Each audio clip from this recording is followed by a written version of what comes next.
But for the Booktube Prize, it's completely different because you can admire a book's craft. So I'll get into all of that in this video. So I'm gonna get into all of that in this video. All you really need is curiosity, a little bit of commitment, and a good stack of bookmarks.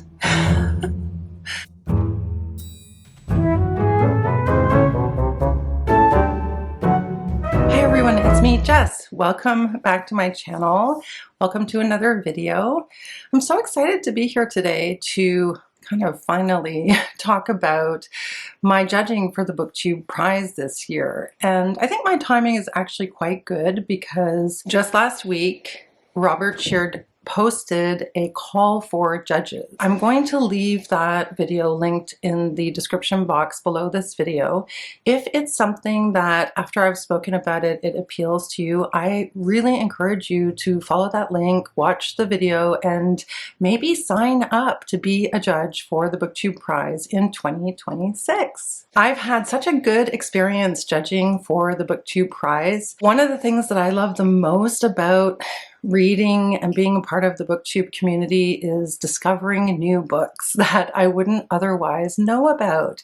And the Booktube Prize has been such a fantastic vehicle for me to discover amazing books that I would not probably have known about were it not for them being in one of my groups for judging the Booktube Prize, and even if I had known about, might not have prioritized reading. Let me just explain the Booktube Prize for people who aren't aware, and then I'll talk a little bit about my experience judging some of the books that I've discovered. So the Booktube Prize follows a ranking system, and ranking those books is not an easy process. It's tough. So of course, reading is so wonderful, especially when you get the opportunity to, or the thrill to experience a writer or a novel that kind of blows your mind, changes the way you think about things. You fall in love with a character, or you're transported so effectively into a time and place that you don't know anything about. I had all of those experiences judging for the Booktube Prize this year. So just in and of itself, that is wonderful because you know that the group of books that are included have already been pre-selected by readers. So you've got a grouping of about 50 books that are already going to be pretty good. Not all of them might be ones that you prefer, but you know that you're going to have a pretty good experience reading most of those books. But reading as a Booktube Prize judge is more than that. It changes your reading experience because you are appreciating the book for its merits. You're enjoying the book. Like I myself try to read the book and immerse myself in the experience of the book and let the book take me along with it. And I don't even take very many notes. I just will jot down little insights here and there in a notebook so that I don't forget how I felt while I was reading the book. But it feels like an experience that is much more communal. I mean, I have a Booktube channel, so of course my reading is communal in the sense that I talk about the books that I read on my channel, and I have to think about them in terms of, well, what am I going to say about what I liked and what I didn't like about this book? But reading for the Booktube Prize is a bit different because you have to figure out what it is about these reading experiences that actually have value to people perhaps different from yourself. And in terms of the overall merits of the writing in the book. So you have to read these books with an eye for evaluating their overall merits. And that is something that I did find really challenging in the first year that I judged for the Booktube Prize, and I found a bit easier this year, mostly because the books had been books that I had already read, so I was reading them or thinking about them for a second time. That was very helpful. I do think it's an interesting question for anyone who's been a part of Booktube Prize judging out there. And I guess, you know, we've been hearing a lot about, in particular, I've seen quite a few interviews with Sarah Jessica Parker, and she talks about how many books she had to read. But I wonder how many times judges read the books as they're leading up to whittling it down to the final short list or the final long list, and then, of course, the final winning title. I did notice for myself that reading books or being already familiar with books really helped me, so that it wasn't just the experience of coming to them for the first time, to be able to kind of pull back and like recall the experience of reading them for the first time, but also pull back and be able to be a little bit more objective and be able to evaluate them on their merits. So for those who are unfamiliar, the Booktube Prize is a reader-driven prize that was created by Robert Sheard. Instead of industry insiders or critics, the judges for the Booktube Prize are readers, folks who review books here on Booktube, who have blogs about books where they review books, folks who have Instagram accounts, or I should say Bookstagram accounts or Book Talk accounts, and also audience readers for Booktube. So really anybody who's part of this community is eligible to be a judge. You really just have to be a lover of reading. The Booktube Prize has a fiction category and a nonfiction category. And I think that every year, my impression is that every year they have more judges interested in judging the fiction prize than they have for the nonfiction prize.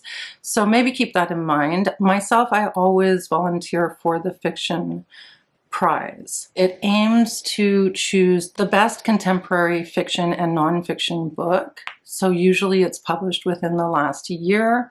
And the book is chosen through multiple rounds of blind judging by this wider bookish community. So this and last year, as I mentioned, I was on the panel of judges for several rounds of judging. The allocation of judges is done through an automated software system, and sometimes you're picked and sometimes you're not. I've been picked more times than I have not been picked. Particularly this last year, I was picked for 3 rounds of judging. I judged the semifinal and I judged the final. So the process is very simple in theory. Every round is 6 weeks long, and you read 6 books, and then you rank those books from 1st, 2nd, 3rd, 4th, 5th, 6th. The 3 books that are ranked 1st, 2nd, and 3rd move on to the next round. So it's some calculation that they make of the rankings. It's like the ranked voting in the New York City mayoral election, which, by the way, I think there should be ranked voting in, well, because I'm fairly left, I think there should be ranked voting in almost every election. But that's a whole other conversation. I do think that it's a great system. I do think that the ranking is a very good system because books have a fairer shot at being picked, especially unusual books that might not normally get in. So I really appreciate the system of ranking that the Booktube Prize follows. So yeah, in theory, this is a very easy, straightforward process.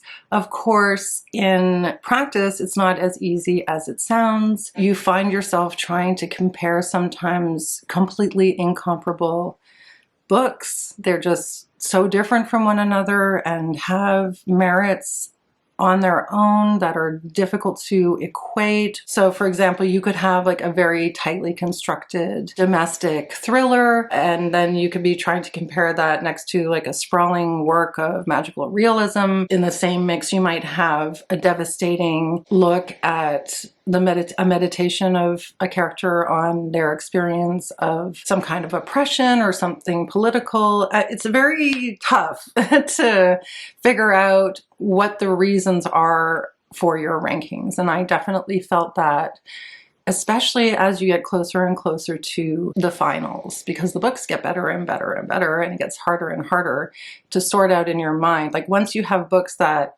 score on the literary merits or the sort of the generic kind of ways that we would think about ranking books, like, oh, quality of the writing, pacing, organization, prose, those things, you start to get to the point where there's got to be something else that I've got to use to figure out why this would be my top ranking. It's not easy. So it's a very humbling experience. It's exhilarating, and at the same time, it's very humbling. You start to see over time what it is that you really value in a book, and sometimes the beauty of the language will sway you. Sometimes it's the ingenuity of an experimental structure that will sway you. Sometimes it's just that a character has come so alive off the page that you're kind of infatuated with them or obsessed with them in a certain way, and that does it for you. But then on the other hand, for example, maybe you really admire a book's craft or an author's craft,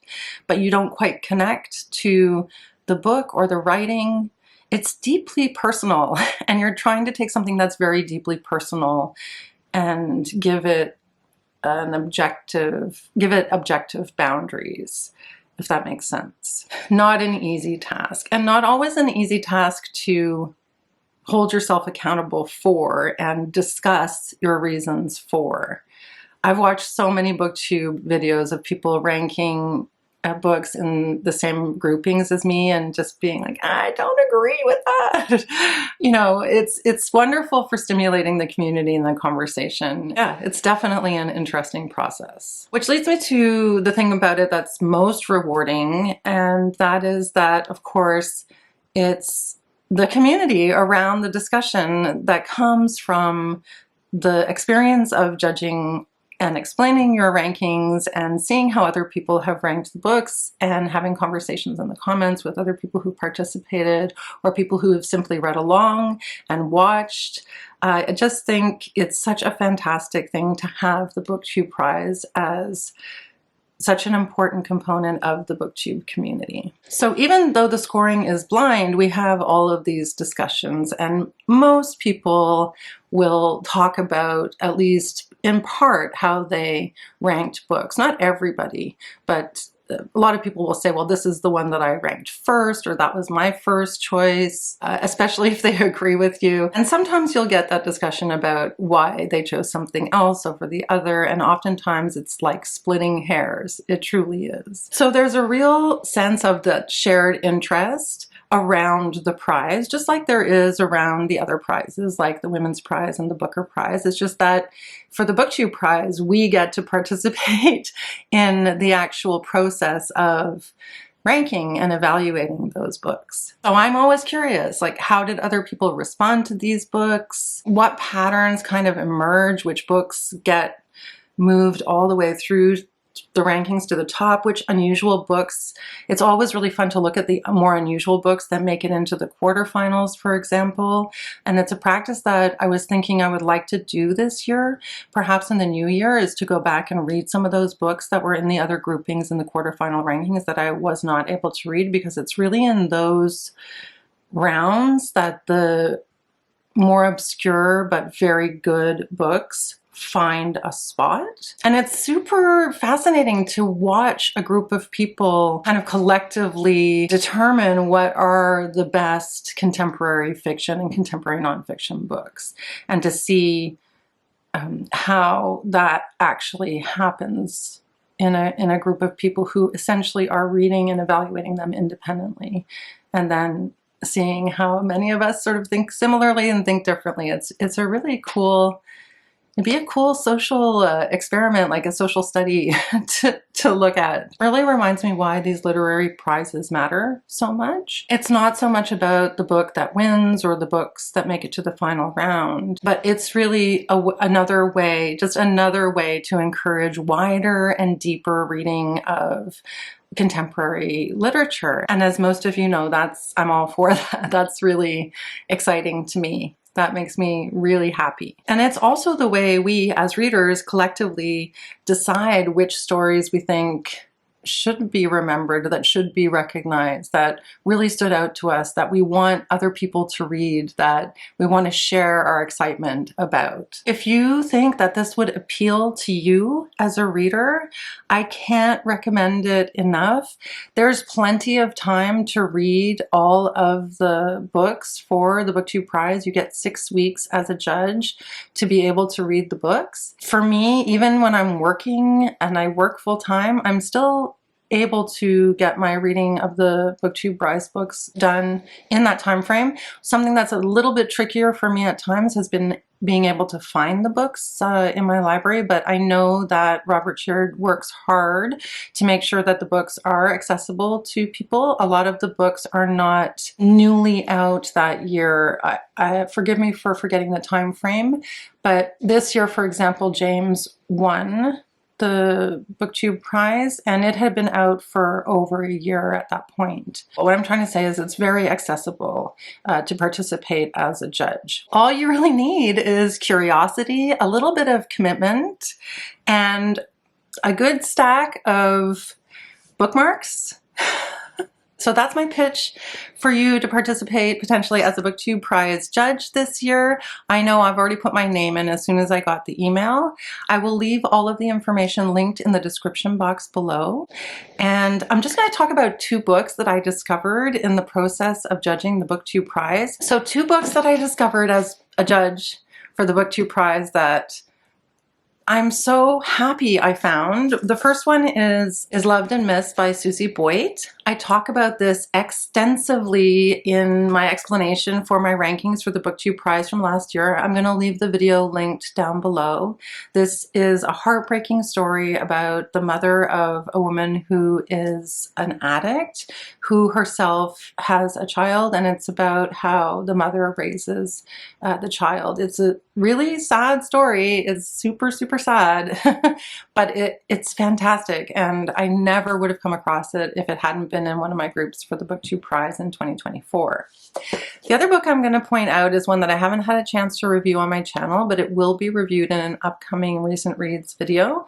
It's called Behind You is the Sea by Susan Muaddi Darraj. So this is a story of 3 different Palestinian families living in Baltimore. The story is told from several different characters' perspectives, and it's stories about their lives revolving around this community of Palestinians in Baltimore. And it's so interesting, so well written, so observant, so special. I really, really enjoyed it. It was so good.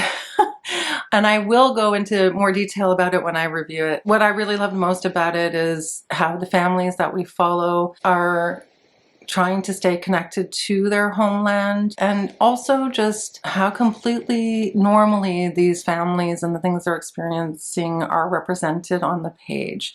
There are weddings, there are funerals, there's just regular life, just like every other person living in that city. So it's a really modern book with really compelling stories of modern life for people who are displaced but are also part of the diaspora. It's about these families who are living in America, and they've come to America to improve their lot in life, just like so many immigrants do.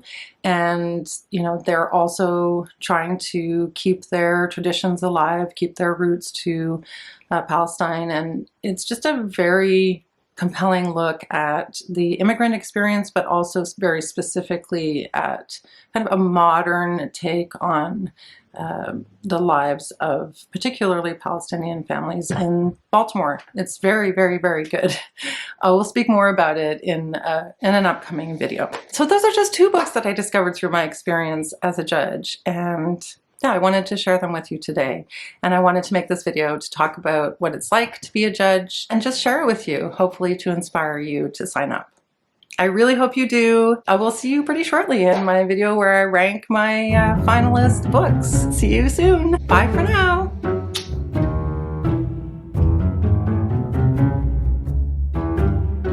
And that I would not known about. So I think I really like this sort of, I really appreciate this ranking of. So I think it's an interesting question. We are not given, oof,